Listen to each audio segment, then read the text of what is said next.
Hello everyone, welcome to trade compass. तो आज Nifty bank Nifty आपके दोनों फ्लैट बंद हुए हैं। और मतलब ऐसा कुछ खास था नहीं आज इंडाइसिस के अंदर ट्रेड करने को। बल्कि आज अगर आप स्टॉक्स देखोगे तो स्टॉक्स में काफ़ी अच्छे मूवमेंट थे। जैसे कल भी हमने बात की थी रिलायंस की। रिलायंस देखो, आज रिलायंस आज भी आपका लगभग 2.5% ऊपर था। और जैसे कल भी डिस्कस किया था कि अगर रिलायंस ऊपर रहेगा आपका तो वो इफेक्ट आपको निफ्टी में भी आता हुआ मिलेगा। वो क्यों है रीज़न, उसका बस ये सिंपल सा रीज़न ये है कि रिलायंस का वेटेज काफ़ी बड़ा है आपके निफ्टी निफ्टी के जो 50 स्टॉक्स हैं उसके अंदर, राइट। तो आप देखो, आज निफ्टी भी आपका, सॉरी, रिलायंस आपका ऊपर था, लगभग 2.5% ऊपर था। और जो मेजर सपोर्ट इसका आया ना, वो आया एक्चुअली निफ्टी आईटी से। अगर आप यहाँ देखते हो, अगर निफ्टी आईटी को, तो निफ्टी आईटी भी आपका लगभग लगभग लगभग 1.5% ऊपर गया था ड्यूरिंग द ट्रेडिंग आवर्स। और निफ्टी आईटी के भी कुछ स्टॉक्स जैसे टीसीएस हो गया, विप्रो, इन्फी हो गया, तो इनका भी वेटेज है ना निफ्टी में ठीक ठाक है। तो क्या हुआ ना कि इस कॉम्बिनेशन की वजह से आपको निफ्टी है ना आज नीचे की तरफ करेक्टिव मोड में दिखा नहीं। पर अगर आप सेक्टोरियल इंडाइसिस देखोगे ना, तो सिर्फ और सिर्फ आपको एक निफ्टी आईटी ही ऐसा है जो कि पॉजिटिव में बंद हुआ है। बाकी सारे आपके नेगेटिव बंद हुआ है। अभी इंफ्रा है, ये भी फ्लैट बंद हुआ है। मतलब किसी भी आपके इंडाइसिस के अंदर आपको कोई खास मूवमेंट दिखा ही नहीं है, राइट। सब के सब आपको नीचे की तरफ लोअर लेवल्स पे बंद हुए हैं। तो जो सपोर्ट था निफ्टी का आज, वो वही आपका निफ्टी आईटी था, रिलायंस था। और बैंक निफ्टी भी फ्लैट बंद हुआ था। गोल्ड के बारे में भी आप डिफेंसिव स्टॉक्स देखो, राइट। अगर पारस देखो, बीएल देखो, बीडीएल, एचएल, सब में 3-3, 5-5। पारस में तो आपको कितना 17% का मूव दिखा है। तो आज ये था पूरा दिन आपका बाजार में, कोई खास मूवमेंट इंडाइसिस में था नहीं। तब उसके बारे में भी बात करेंगे। अब कल आपकी एक्सपायरी है, क्योंकि वेनसडे है कल एक्सपायरी, क्योंकि थर्सडे को नहीं है। उसका रीज़न ये है कि थर्सडे को आपकी लीव है, महाराष्ट्र डे है। उस चक्कर में आपको 1 तारीख को जो थर्सडे है उस दिन लीव है।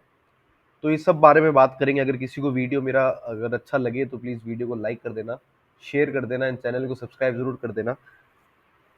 और बेल आइकन भी दबा देना ताकि डेली बेसिस पे आपको नोटिफिकेशंस मिलती रहे जब भी मैं वीडियो अपलोड करूँ, ताकि कोई भी इंपॉर्टेंट लेवल्स मिस ना हो, राइट। तो अब बात करते हैं हम लोग निफ्टी की। जैसे पहले भी अभी वीडियो के स्टार्टिंग में डिस्कस किया था कि कहाँ से सपोर्ट आया निफ्टी को। निफ्टी आईटी से आया है, आपके रिलायंस से आया है। कल भी हमने डिस्कस किया था रिलायंस आपको, जो इसका ब्रेकआउट हुआ है इसके बाद आपको रिलायंस कहाँ तक के लेवल दिखा सकता है, 1430 के। तो बस 30 पॉइंट, लगभग 30 पॉइंट दूर रहा है। और वो भी उम्मीद है कि 1-2 दिनों में शायद तक आ जाए इसके अंदर, रिलायंस के अंदर। अब देखिए डिफेंसिव स्टॉक्स का देखिए आप, राइट। अब डिफेंसिव स्टॉक्स क्या है ना कि आपके काफी अच्छा मूव दिखा रहे हैं। उसका रीजन आप सबको ही पता होगा। रीजन तो उसका कि वो जो जियोपॉलिटिकल टेंशन चल रही है इंडिया पाकिस्तान के बीच में, तो उस वजह से क्या है ना कि आपको इन स्टॉक्स के अंदर काफी अच्छा मूवमेंट ऊपर की तरफ आता हुआ दिख रहा है। और ये मूवमेंट हो सकता है कि एक आने वाले टाइम में भी आपको कंटिन्यू दिखे, क्योंकि जिस तरीके से सिचुएशंस बन रही है, तो आपको आने वाले कुछ दिनों तक आपको फिर से इनके अंदर एक अच्छा मूव ऊपर की तरफ दिख सकता है। तो जैसे ही इनमें आपको थोड़ा सा भी करेक्शन दिखे या थोड़ा सा आपको पुल बैक दिखे, तो इसमें क्या है ना कि ऊपर की तरफ मतलब प्लान बनाया जा सकता है, राइट। पारस हो गया, आपका बीईएल हो गया। बील का चार्ट देखो आप। बील आपके अभी फिलहाल एक छोटे से रेजिस्टेंस पे है, ये वाला ब्रेक हो गया तो फिर आपको अच्छा मूव मिल सकता है। बीडीएल है आपका। बीडीएल में भी देखो अच्छा मूव आया है, लगभग आज कितना 3.5% ऊपर था। मैंने पहले भी डिस्कस किया था कि अगर बीडीएल में ये वाला लेवल देखिए, ये मैंने मार्किंग भी की हुई है कि 1460 का लेवल अगर टूटता है तो फिर आपको ऊपर की तरफ अच्छा मूव मिल सकता है। कहाँ तक हमने डिस्कस किया था, हमने फिलहाल तक पहला लेवल हमने डिस्कस किया था 1526 का डिस्कस किया था। एंड उसके बाद जो हमने लेवल डिस्कस किया था वो 1700 का किया था, राइट। तो पहला तो चलो आज ही आ गया, और ज़्यादा बड़ा था भी नहीं पहला लेवल। और जो सेकंड लेवल है वो आपका 1700 का लेवल है, राइट। तो ये मूव की भी पॉसिबिलिटी है। अगर एचएल के अंदर देखें, तो एचएल का आप देखो, एचएल में भी इसने क्या हुआ ना कि अपनी जो डेली ट्रेंड लाइन थी उसका पहले ही ब्रेकआउट दे दिया था। यहाँ पे देखो इसका ब्रेकआउट दिया, उसके बाद यहाँ रिटेस्ट किया, गैप डाउन में इसका रिटेस्ट हुआ। उसके बाद फिर आपको एक बढ़िया मूव ऊपर की तरफ वापस दिखा है। अब अगेन, अब इसका रेजिस्टेंस कहाँ पे है, जो नेक्स्ट रेजिस्टेंस है आपका, वो है आपका अराउंड 4717 से लेके 4755 तक। मतलब आप इसको 4720 से लेके 4755 का मान के चलो। तो ये लेवल क्रॉस होने के बाद आपको फिर एक अच्छा मूव दिख सकता है 5,000 तक के लेवल तक का एचएल के अंदर। अगर आप एचएल का मंथली चार्ट भी देखोगे ना, तो अब ये देखो मंथली चार्ट में इसके कि इसकी जो प्रीवियस मंथ की कैंडल जो क्लोज हुई है, राइट, वो कितनी कितनी अच्छी बुलिश कैंडल क्लोज हुई है, राइट। और ये वाला मूव भी आप देखो कितना सस्टेनेबल मूव दिख रहा है आपको। तो अगेन आने वाले टाइम में आपको डिफेंसिव स्टॉक्स बहुत अच्छा मूव कर सकते हैं। जब भी कोई जियो पॉलिटिकल टेंशन होती है तो आपके डिफेंसिव स्टॉक्स तो ऐसे होते हैं कि जो नो नो ब्रेनर होते हैं। अगर आप इंट्राडे में करते हो या फिर पोजिशनिंग भी करते हो स्टॉक्स के अंदर, तो डिफेंसिव स्टॉक्स में तो आपको बैट करना ही चाहिए, है ना। तो आने वाले टाइम में भी आपको अगेन फिर डिफेंसिव स्टॉक्स के अंदर अच्छा मूव दिख सकता है। अब अगर हम बात करते हैं निफ्टी की कि भाई अब निफ्टी में किस तरीके से आपको प्लान करना है कल, क्योंकि देखिए इसकी एक्सपायरी है आपकी निफ्टी की।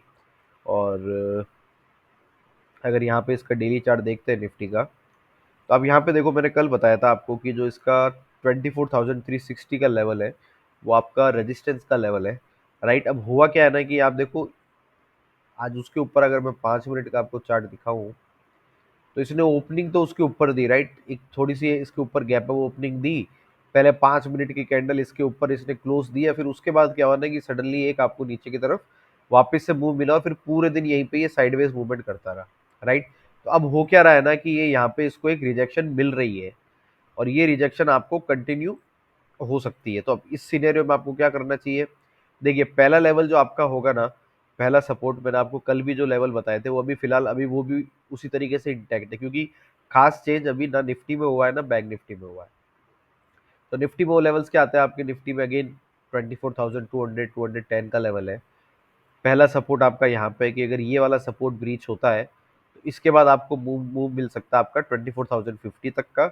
और वो ब्रीच होने पे आपको अगेन 23,000 मतलब 60-70 पॉइंट नीचे 23,990 से लेके 24,000 का मूव मिल सकता है। और ये ब्रीच होने पे जो मेजर सपोर्ट अब निफ्टी को मिलेगा करेक्शन में, अगर ये आता है या पुल बैक लेता है अच्छा खासा, तो फिर अगेन आपका यही लेवल होगा 23,850 का, करेक्ट। अगर ये वाला लेवल ब्रीच होता है तो फिर हम लोग देखेंगे कि यार ये शायद तक आपको एक लंबा पुल बैक मिल सकता है। पर अगर 23,850 तक है तो यहाँ पे तो ये मतलब एक अच्छा बाय जोन है आपका 23,850 का लेवल।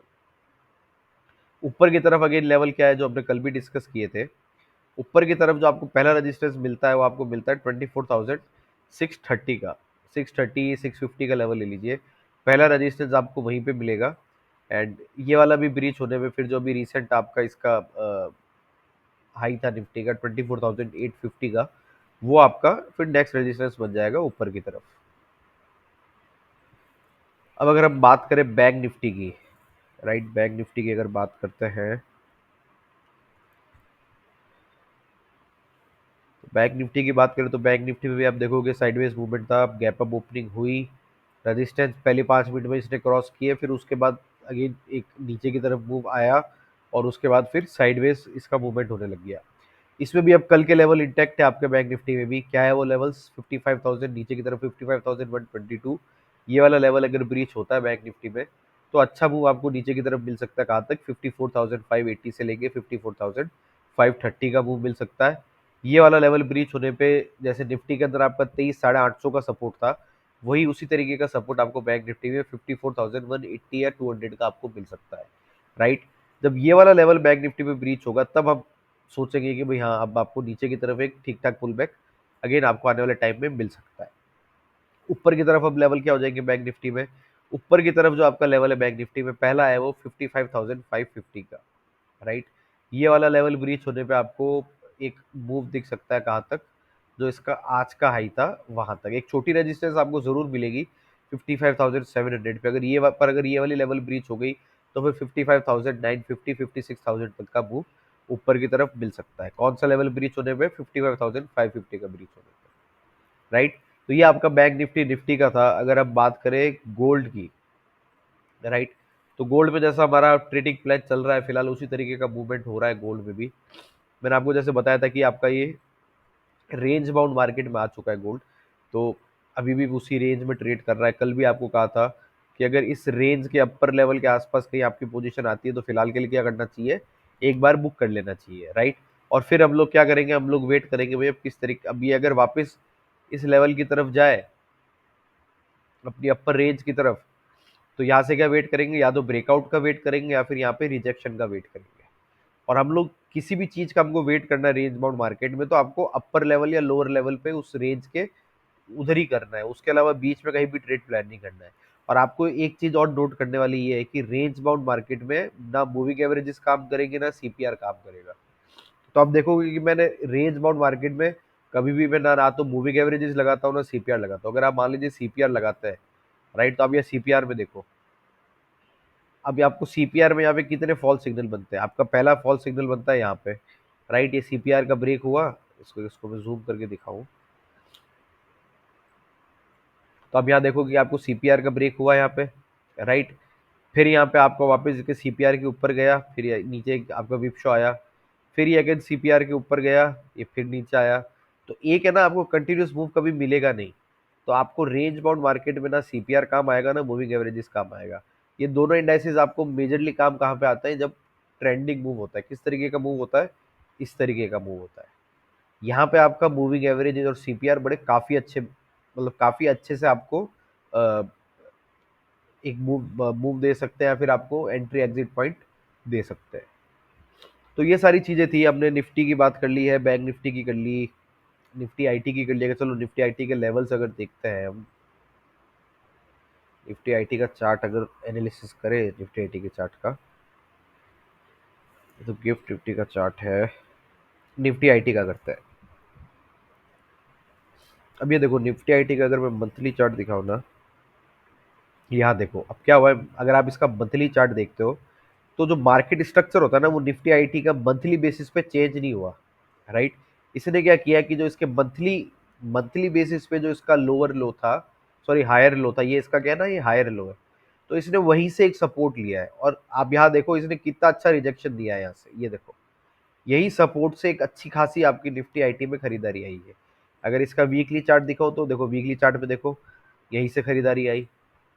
डेली चार्ट दिखाओ तो और अच्छे से समझ में आएगा। डेली चार्ट देखो, अब डेली चार्ट में क्या हुआ, यहाँ पे आया। अगर आप यहाँ देखोगे इसने एक डबल बॉटम बनाया, और फिर आपका यहाँ पे ऊपर की तरफ इसमें एक रैली आई है, राइट। तो अब इसके लिए क्या है ना कि जो नेक्स्ट इसका रेजिस्टेंस आता है निफ्टी आईटी का ऊपर की तरफ, वो आता है आपका ये वाला लेवल, क्या है वो 36,570 का, राइट। तो अगर ये वाला लेवल भी आपका ब्रीच हो जाता है तो फिर आपको वापस एक अच्छा मूव मिलेगा। तो मतलब निफ्टी आईटी पे ध्यान देने की जरूरत है। निफ्टी आईटी पे मतलब एक तरीके का आप है ना वॉच रख सकते हो, क्योंकि निफ्टी आईटी के जो आपका वेटेज है, निफ्टी आईटी के स्टॉक्स का, टीसीएस मैंने स्टार्टिंग में बताया, टीसीएस, विप्रो, इन्फी, इन्फोसिस का, तो इनका भी वेटेज है ना अच्छा खासा है आपका निफ्टी के अंदर। तो अगर इनके अंदर आपको मूव दिखता है तो वो आपको निफ्टी के अंदर भी दिख सकता है। क्योंकि आज भी देखो, आज भी है ना, ऐसा नहीं हुआ है कि निफ्टी आपका 1-1.5% या 2% ऊपर गया है।